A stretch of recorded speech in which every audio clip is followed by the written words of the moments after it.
Hey everybody, welcome to another wonderful Wednesday. The week is halfway through, and look at all the shiny comics that we bring you. Yeah, Shiny comic so books. shiny, See it reflects all of the them. light. That's right. Yes. Anyway, Will is unfortunately not with us tonight, but that's all right because we'll pick up the slack, and we're gonna start with Wonder Woman. The Legend of Wonder Woman, a DC Online first, now being presented in real format, actual real, Real. physical, tangible comic book comic form. book.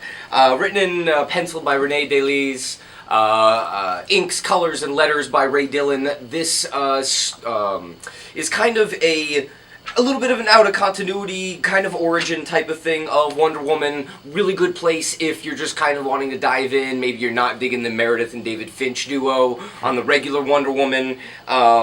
It's rated teen, but, that's these days like 12 and up. And Renee Delise also did the really nice Last Unicorn adaptation for IDW a little while ago. But this is very pretty and very nice.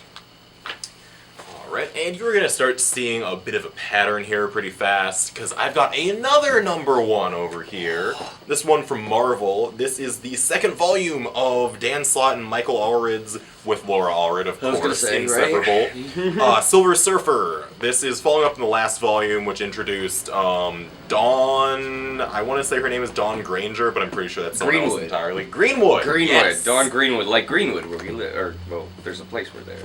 Yeah, but this sees Silver Surfer and Dawn actually return to Earth after a whole volume of adventuring in space and outside of space during the Secret Wars, because everything was all weird. I mean, you blow up all of the universes, space is going to be a little different. Yeah. Especially when you talk about Mike Allred. Yeah. Oh, yeah. Okay. Which, as you can see in the cover, things are weird. Things are real weird. And this, of course, takes Dan Slott's penchant for pop culture references and sort of kicks it into overdrive with the alien threat that's present here. Indeed. More new #1s. But coming out of left field here, from Dynamite, we have Rick Remender's new book, Devolution, right? Yeah, Devolution. And art by Jonathan Wayshak, who is really amazing. I gotta tell you, I opened this book up and I was really amazed at the quality of art for a Dynamite book. Very, very nice. Definitely got some of that, a little bit feels like Spread, a little bit, Kyle Strahm. Oh, yeah. Which is really cool. But yeah, it's just kind of like, oh man, creepy people with giant handlebar mustaches, lots of guns, and they're knives. probably Nazis too. They are Nazis. Rick Remender stuff. Pretty much, but yeah. Hashtag just Remender things. Right? Yeah, if you've been excited about his other Image books, Rick Remender has more stories to tell you if you have the money to buy them. So. And that is going to be a 5-issue miniseries. With covers by Jay. It's an ongoing. Yeah, right. If it sells well enough. And another miniseries here. This is the first issue of Andre Lima Araujo's Man Plus. He's been doing some work for Marvel lately, over in FF. He did some, Avengers AI he did during the Marvel Now, like the very first Marvel Now. I can't believe we have to differentiate the Marvel Nows, alright? He was also doing some Spider-Verse during, Spider-Verse? Spider Island? I think Spider-Verse during Secret Wars. Yeah. But this is his own creator-owned series. He's writing and drawing it with, colors by Origio Rosagar. Whoa. This is basically his tribute to what I would say are his largest, most visible influences, Katsuhiro Otomo and Masamune Shirow. So we've got some AI, Man Plus stuff, like what happens when you upgrade humans. And it kicks off with, a rogue cyborg rampaging through the streets that gets taken down by these awesome, cyber-enhanced mercenaries, and there's a bit of a mystery running through the whole series with this white-haired protagonist, who may or may not be a human, and there's so many Otomo jackets, you won't know what to do with yourself. So many Otomo jackets. So many. It's like the dude just went into Akira, beat up all the characters, took their clothes, and made his own comic book. More #1s, because every week there are more #1s. This is a return, almost the same character, different team, Captain Marvel, Kelly Sue DeConnick, after revitalizing Carol Danvers and the Carol Corps, has passed off writing chores to the women who've been bringing you the Agent Carter show, Michelle Frazakis and Tara Butters. along with comics designer, artiste, Chris Anka, who is being amazingly colored by Matthew Wilson, who usually does McKelvey stuff. And this is Carol, well, kind of without her core, though I think the core shows up in number 2. What it is it's the new Alpha Flight. Oh, that's right. Which is a space program now. And Abigail Brand is her, co-general or whatever. Which is interesting, because when you fail at swords so bad, I thought they just took you out and shot you. I thought that was, like, the end of your secret espionage, like, career. I mean, didn't they just kind of nix out Nick Fury for less? But anyway, yes. Really, really great art, Chris Anka. I'm very excited to see him doing another monthly book, or doing a monthly book, even. Yeah, and another awesome female-led number 1. This is the first issue of Poison Ivy, Cycle of Life and Death. It's a 6-issue miniseries from team of, I believe, Amy Chu. Yeah, written by Amy Chu with pencils and inks by Clayman and Sethman, the brothers who've been doing Ninjak for the first arc there. They did a bunch of Gambit, and some X-Men, too. A lot of stuff around the superhero genre. They have a sort of, like, Oliver Coipel look going there.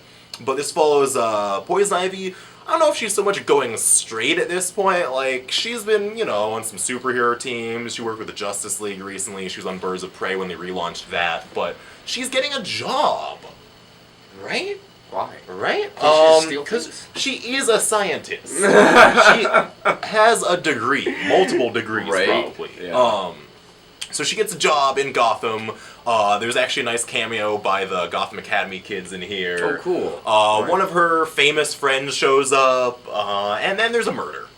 Because Batman in it? There's always a murder. I don't think so. I didn't see any bats. That's awesome. Good for you, DC, not putting Batman in the first issue of a Batman Universe comic. There is Harley, though, so... Alright, never mind, I take that shit back. Speaking of Batman, or Batgirls as it might be, new issue of Batgirl, number 47, wow. Babstar, Cameron Stewart, Brendan Fletcher, and local artist Mortat bring you another of Babs' very fun, action-filled adventures. This one sees Babs infiltrating the Gotham Police Department, which... oh no, she's not. I'm sorry, that's spoiler. Oh my gosh.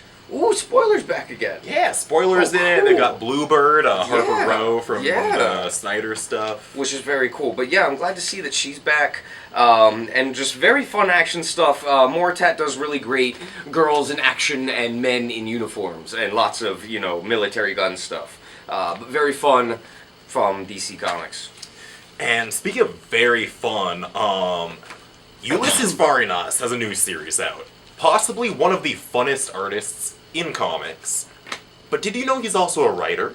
Him and his buddy Eric Freitas have actually put together a whole anthology series that they have written the entirety of, with different artists doing each story. This is Amazing Forest number 1 from IDW. I believe it's going to run for 6 issues.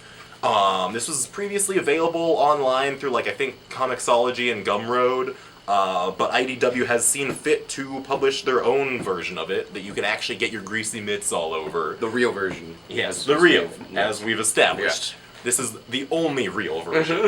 No, but that's super exciting to see this. You've got some really, I wouldn't say unusual, but maybe that is the word. Maybe just it's kind of atypical. Diverse. Yeah, it's a... I'd say it makes for a good companion to Island, especially since Island is, I think they've got a hiatus coming up or something, but it's been a bit rocky over there production-wise, so it's cool to have, other anthologies popping up like this. And anthologies are always a hard sell, but it's nice that they, still exist. For years, I mean, it's just been Dark Horse Anthology, that's it.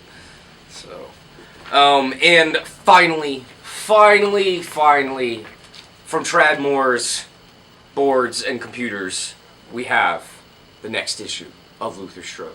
Justin Jordan, Tradmore, Felipe Sobrerio, gigantic muscled men beating the living crap out of each other, and badass chicks with big guns shooting the crap out of said gigantic men, and other evil women too.